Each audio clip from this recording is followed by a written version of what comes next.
बात बताओ, एक बार ऐसा हुआ था कि मैंने 5 चीजें सोची और 5 मिल गई। आप विश्वास नहीं मानोगे, उस समय की स्थिति ऐसा लगा मानो आकाश में उड़ गया हूं मैं, और कोई नहीं मंदिर में, बस राधा रमन जी और मैं खड़े। नाथ द्वार में जब हमारे लाल जी का प्रथम जन्मोत्सव हुआ, हम श्रीनाथ जी दर्शन करने ही पहली बार 2019 में गए थे। अभी क्या चल रही है 2023। पहली बार श्री जी बाबा का दर्शन मैंने अपने जीवन में 2019 में किया, और प्रथम दर्शन करने के लिए जब गया तो लाल जी के सामने जब मैं खड़ा हुआ तो वहां बाहर वैष्णव थे, वो सब मुझे को बोले ये बोई वाले भैया हैं जिन्होंने गोवर्धनवास सांवरे गाया है। मुझे नहीं पता था ये पद वैष्णवों को इतना प्रिय है। मैं तो बस नाना जी की आज्ञा थी तो मैंने गा दिया। लेकिन नाना जी एक बात बोल के गए, बोले कृष्णदास जी ने जब ये पद गाया, चतुर्भुज दास जी ने, तो ठाकुर जी ने उनको आज्ञा की कि इस पद का नित्य गान करने वाले को मैं निश्चित प्राप्त हो जाऊंगा। अब वो बात नाना जी की हमने सुन ली थी, लेकिन उसका कोई ऐसा भाव नहीं था। पहली बार नाथ द्वार दर्शन करने गए, उसके पीछे भी कारण ये था, हमारी सबसे छोटी बहन का ब्याह हुआ पुष्टि मार्गीय परिवार में, और वहां नियम है कि विवाह होते ही दंपति नाथ द्वार प्रणाम करने जाते हैं। तो वे प्रणाम करने जा रही थी, उनका मुझ पर फोन आया, बोले तुम कहाँ हो? मैंने कहा मैं अहमदाबाद हूँ। बोले वहां से आ जाओ, 4 घंटे लगेंगे। मैंने कहा ठीक है, हम कभी गए भी नहीं, नाथ द्वार चलते हैं। प्रथम नाथ द्वारा दर्शन करने गया और सब बाहर से कह रहे थे, बोले भीतर वो पद जरूर सुनाना भैया गोवर्धनवास सांवरे। मैंने कहा सुना दूंगा। जैसे ही मैं ठाकुर जी के श्री जी बाबा के सामने गया, मुझे लगा ही नहीं कोई प्रतिमा है, ऐसा लगा कोई ग्वारिया बालक खड़ा है सामने। और उस समय पद की 2 पंक्तियां गाई ठाकुर जी के आगे, और पंक्ति गाने के पश्चात बस मन में ये भाव आया, लाल जी आप ब्रज से दूर क्यों आ गए? वृंदावन से नाथ द्वार पहुंचने में 10 घंटे लगते हैं, इतने दूर बैठे। मैंने कहा अरे ब्रजवासी से ऐसो कहा बैर इतनी दूर आके बैठ गए हो? लाल जी हम ब्रजवासी खूब सेवा करेंगे, चलो वापिस हमारे संग। ये भाव अपने आप मन में प्रथम दर्शन में आया, और उसी का परिणाम बाहर आए। एक वैष्णव ने कहा महाराज जी आपका एक तोहफा हमारे पास है। मैंने लाओ दो, और वो हमको गिरधर लाल जी दे गए। बोले लो ये अब आपके संग सदा विराजेंगे। मैंने कि मुझ पर श्रृंगार का सौ भी नहीं आता। बोले ये सब करा लेंगे, आप ले जाओ बस, आज तक विराज रहे हैं। मैंने तो कृपा का प्रत्यक्ष अनुभव किया कि उस पद का ही परिणाम गोवर्धनवासी सांवरे पद का, कि ठाकुर जी पधार गए। मुझसे कई लोग कहते हैं महाराज जी हमें आपके जैसे ठाकुर जी चाहिए। मैंने कि बेटा ये तो आवत प्रेम के मोल रे। मैंने कि बेटा पहले प्रेम करो। मैंने कि यूं मत पूछा करो कितने के लाए, कहां से लाए। तुम प्रेम करने लगो, ये खुद आ जाएंगे तुम्हारे पास। और मैंने कहा ये जो पद है ना गोवर्धनवासी सांवरे, इसका नित्य गान करो। बस भोग लगाते समय, शयन कराते समय, श्रृंगार करते समय मत गाओ, क्योंकि इससे ठाकुर जी को विरह होता है, ठाकुर जी को याद आती ब्रजवासियों की। तो श्रृंगार हो जाए, भोग लग जाए, उसके बाद ठाकुर जी खाली बैठे तब ये पद सुनाओ। ठाकुर जी शयन कर रहे हैं और आपने पद गा दिया, रात भर बेचारे रोमेंगे, सुर सुर करेंगे नाक से ब्रजवासी की याद में। इसलिए ये पद तब सुनाना जब ठाकुर जी अवकाश में बैठे हो, खाली हो, कोई लीला नहीं कर रहे हो। लेकिन ये पद बंधुओं रोज सुनाओ अपने ठाकुर जी को। हम आपको विश्वास से कह रहे हैं, हमारे पास तो लाल जी पधार गए, आपके पास प्रत्यक्ष लाल जी आ जाएंगे, ठाकुर जी अपने आप आ जाएंगे।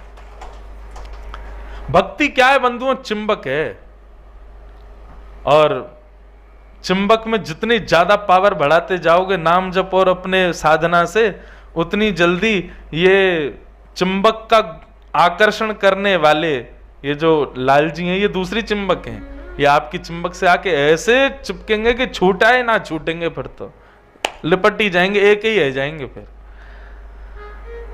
तो मैं क्या बता रहा था, नाथ द्वार में मैंने पहला उत्सव किया ठाकुर जी का। तो उसमें मैं ठाकुर जी का श्रृंगार करता था, और श्रृंगार करके 9 बजे आके मंच पे बैठ जाता था। दर्शन नहीं कर पाता, दर्शन करने जाता था मैं शाम को उत्थापन के, तो पूरे दिन उत्सव रहता था। लेकिन एक वैष्णव बालक को सेवा दे रखी थी कि तुम हमारी तरफ से दर्शन करके आया करो। राजभोग में लाल जी का जो दिन का उत्सव होता है ना, वो राजभोग में धारण करते हैं। तो प्रथम दिन वो दर्शन करके आया, आकर के बताया, बोले महाराज, मैंने कि कैसे आज श्री जी बाबा कैसे लग रहे? बोले आज ठाकुर जी ने नीलो पिछोड़ा पहनो है, ऐसे पीछे अपने ऐसे धारण कियो है, इतनी सारी माला पहनी है, ऐसा चौकटा है, और ठाकुर जी आज कांच की हटरी में बैठे हैं।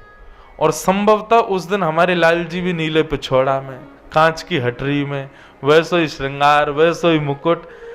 मैं कही यार, ये तो मैंने कही कि तू श्रीजी बाबा के दर्शन करके आई है, तू हमारे लाल जी के क्यों करके आए हो? बोले मैं लाल जी के नहीं, मैं श्रीजी बाबा के ही करके आया हूं। मैंने कहा हैं, ये कैसे होगा? मैं तो सुबह अपने लाल जी को ऐसे बनाया हो, और शाम को जब मैं उत्थापन में जाता तो प्रत्यक्ष प्रमाण हो जाता कि लाल जी वैसे ही बैठे जैसे हमारे लाल जी। मैंने कहा चलो आज प्रथम दिन ठाकुर जी ने एक जैसा श्रृंगार किया, बिना पता, मुझे पता नहीं था, फिर भी ठाकुर जी का एक जैसा श्रृंगार। तो मैंने कहा चलो लाल जी प्रसन्न है इस उत्सव से। अगले दिन हमने ठाकुर जी को लाल पिछोड़ा धराया, और अगले दिन मोतियों की हटरी में हमारे लाल जी बैठे। मैं दर्शन कथा करने आ गया। कथा करने के बाद में वो बालक फिर मिला। मैंने कहा हाँ भाई, आज ठाकुर जी कैसे लग रहे हैं? बोले आज श्री जी बाबा ने लाल पिछोड़ा पहनो है और मोती की हटरी में विराज रहे हैं। मेरे हाथ पांव कांपे। मैंने कि भाई तू यार तू सही बता। बोले सही बता रहा हूं महाराज जी। और शाम को फिर उत्थापन में मैं दर्शन करने गया तो वैसे ही ठाकुर जी। मैंने कहा ये कुछ तो बात है। अगले दिन मैं सोच के बैठा, मैंने कि आज मैं ऐसा श्रृंगार करूंगा जो श्री जी बाबा धारण इन दिनों में करते ही नहीं है, तब पता चलेगी। और हमने अपने ठाकुर जी को सेहरा बांध दिया, दुल्हा बना दिया अपने लाल जी। मैंने कि अब ये जनवरी के समय अब काय को सेहरा पहनेंगे ठाकुर जी। और उस दिन ठाकुर जी नीली हटरी में विराजमान हुए। अब मेरे कथा में कम मन लगे, मुझे यूं लगे कब कथा पूरी हो मैं उससे पूछूं कि आज ठाकुर जी कैसे दिख रहे हैं। कथा पूरी करके जैसे ही मैंने पूछी, मैंने कि भैया एकांत में ले जाके मैं जल्दी बता, बाहर लोग खड़े प्रणाम करो। मैंने तुम खड़े रहो, तू बता पहले ठाकुर जी कैसे लग रहे हैं। बोले आज श्री जी बाबा ने सेहरा पहना है। जैसे ही उसने ये बात कही, मैं सत्य बताऊं नेत्रों से अविरल अश्रुधार, नीली हटरी में ठाकुर जी विराज रहे। अभी भी सोच रहा हूं, मेरे रोंगटे खड़े हो रहे हैं, नेत्र सजल हो रहे हैं। कैसे कृपालु नाथ।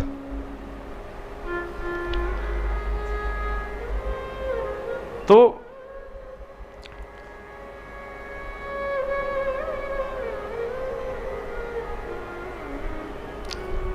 ये रीति थी ताज बेगम।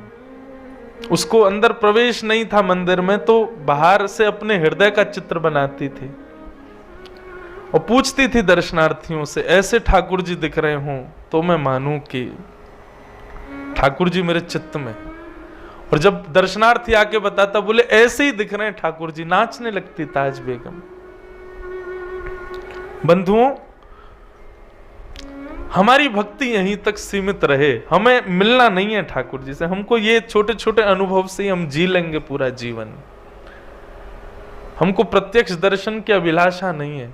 बस आप इन भावों से, छोटे छोटे भावों से अपनी स्वीकृति प्रदान कर देते हैं ना कि हाँ मैंने। अगर आप अभी तक देख रहे हो तो दिल से थैंक यू सो मच। अगर नेक्स्ट एपिसोड मिस नहीं करना चाहते तो सब्सक्राइब करो और बेल आइकॉन दबाना मत भूलना। लाइक और कमेंट जरूर करो, आपका फीडबैक मुझे और मोटिवेट करता है। और एक बार फिर से thank you so much for watching.